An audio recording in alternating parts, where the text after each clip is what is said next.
FHN? Thank you for joining us on this week's episode of The Nightly Show. I'm Rachel. And I'm Marina. This week we've really started seeing spring coming around the corner. It's definitely a good sight to see. I've been waiting all winter for spring. For sure. Rachel, what do we have in store for today? We have a wide variety of content for you guys. We have everything from game reviews to interviews. Marina, what are we going to kick it off with? We're going to start it off with a video story on the flute section in our very own marching band. Let's take a look. Everyone has at least heard of the Francis Howe North Band, but we never hear about the specific sections of that band.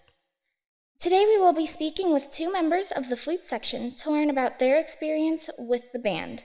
The hardest part is just making sure you do all the little things right, because there's a lot of small details that you have to do and make sure are not perfect but good to sound good and play good. Band has taught me a lot of time management skills. Like, I can't procrastinate as much, I've learned, because band takes up so much time.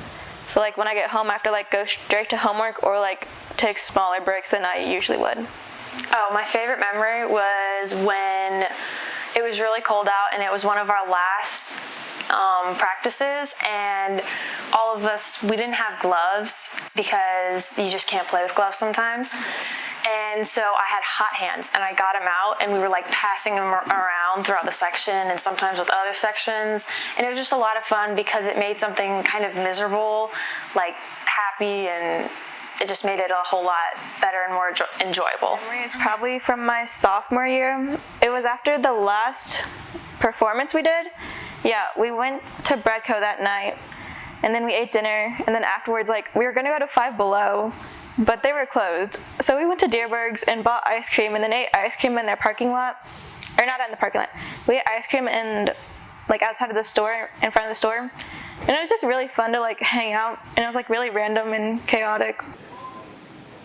The Flutes seem to be a really close-knit bunch. It sounds like they have a lot of fun too.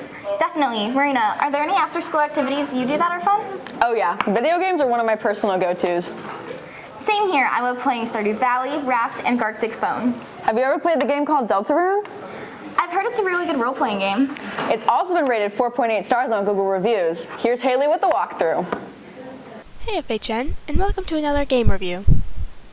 This time we'll be reviewing a game called Deltarune. In this game, you get transported into a new world called the Dark World. The Dark World has a legend that 3 heroes, a human, a monster, and a prince from the dark, will seal the dark fountains, in which would restore the balance to the world. You play as Chris, the human, who is waiting for their older brother Azriel to come home from college this week. Our other main character, Susie, the monster, is the bully at the school. She's very violent, and she's the whole reason you get sent to the Dark World. At first, she wants nothing to do with being a hero, but she's then forced to join the party to solve a puzzle. And last but not least, there's Ralsei, the Dark Prince. He's the healer of the team and the guide of the Dark World. The three sometimes work together to seal the fountain. The choice to act or fight is up to you. Well, except in Susie's case. She will try beating everyone up. I will give this game an 8 out of 10, since it's still coming out with other chapters. Speaking of which, Chapter 2 is also out, and I recommend playing it. And if you do end up playing the game, who knows? You may end up finding some secrets that may give the game's story a different hidden story. Since Deltarune is still releasing new chapters, there's plenty of directions the storyline could go in. And it doesn't only affect the storyline either.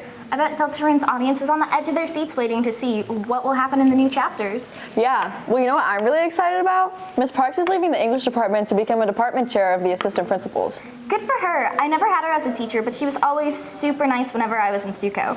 Well, it looks like she'll be making a huge impact with Mr. Fletcher next year. You know, Will recently got a chance to talk with Mr. Fletcher and get to know him a bit more. The floor is yours, Will.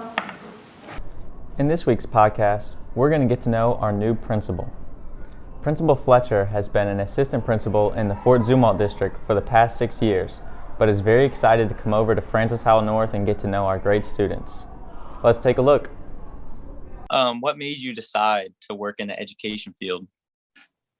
I went to school. I went to Mizzou to be a lawyer, and then I started working at a before and after school, like in Columbia.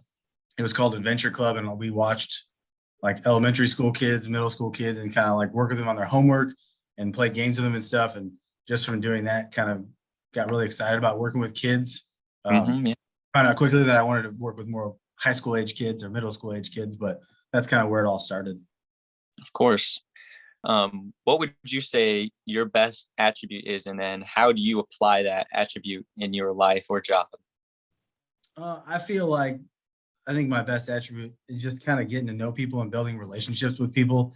And I think that's kind of what brought me to working with kids or working with teachers. Is I just like to get to know people, like to support people, help them meet what goals they want to and achieve those goals. And I hope to do that while I'm at North. If you're interested in hearing the full podcast, go visit FHNtoday.com. They're going to be quite the dynamic duo next year. Yeah, I think the next couple of years will continue to be great with those two working together. I agree. One thing they could work on is our recycling. Actually, everyone can help with that issue. You know, you're right, Rachel. Recycling can actually make some pretty cool fashion pieces. Such as a plastic cardigan. This one is highlighted by our very own Hailey Zhang. Lauren Holzwarth, a current senior at Francis Howell North High, creates a jacket out of plastic bags for an FCCLA Family, Career, and Community Leaders of America competition. She wins gold and advances to state. Here's her story and the message behind the piece. So for me, I did recycle redesign, so I had to pick an object to recycle and redesign into something else. I really wanted to push myself to see what I could create with crochet. With the pandemic and everything, we have really increased our use of one-use plastics with grocery shopping, and I know my family's horrible with it. I'm horrible with it. So I really just wanted to do a project where I could kind of try to right my wrong in a way, or show other people you can do this too. I use the one-use plastic bags. So half of these had holes in them at the bottom. They couldn't be used anymore, and they would just go to the landfill. But instead of sending them off there where they would become wasteful and dangerous to other life out there, we can reuse it, give it a new life, and make it a piece where you're not afraid to wear it out, you know.